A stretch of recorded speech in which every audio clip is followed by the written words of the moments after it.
I've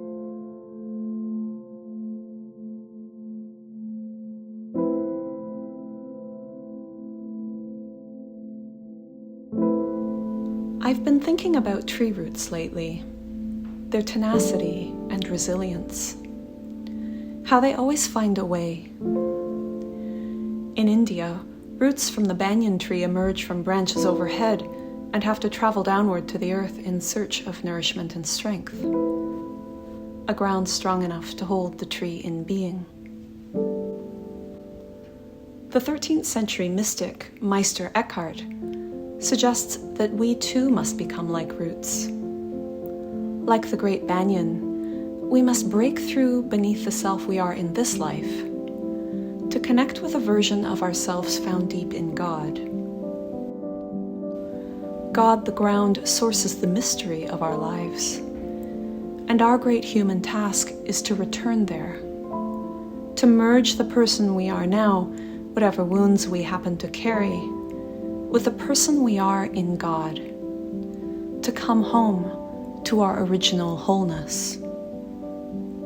To do this, we must unite with God as a root unites with the ground. God and the self, Eckhart writes, must become one and not two, like a root that receives its being solely in the Eternal One. How do we do this? How do we find ourselves in God? Eckhart describes a process of detachment, which may sound like an Eastern idea at first, but it's also very Christian. He describes detachment as a kind of inner poverty or humility, a surrender not so much of possessions, though that's a start, but of our ideas about God, ourselves, and others. The problem with our ideas is that they have a tendency to shrink reality. Reality is a mystery that mystery alone, God, can comprehend. Only God knows God. Only God knows us. Only God knows the hidden depths of our loved ones, our enemies, and all created things. And so we must constantly abandon our ways of knowing, to let God do the knowing in us.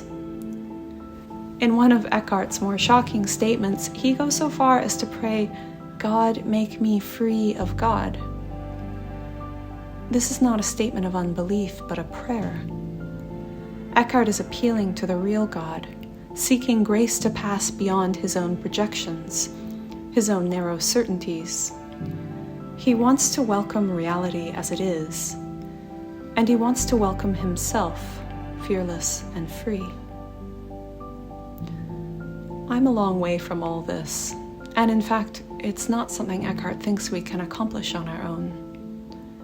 That's why he invites us not to do something, but precisely to stop doing, to receive, through prayer and contemplation, this inner detachment, this surrender.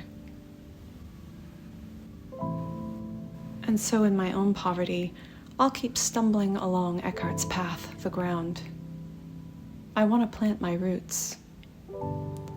I want to give up the version of myself I know to welcome the mystery that holds me. How about you?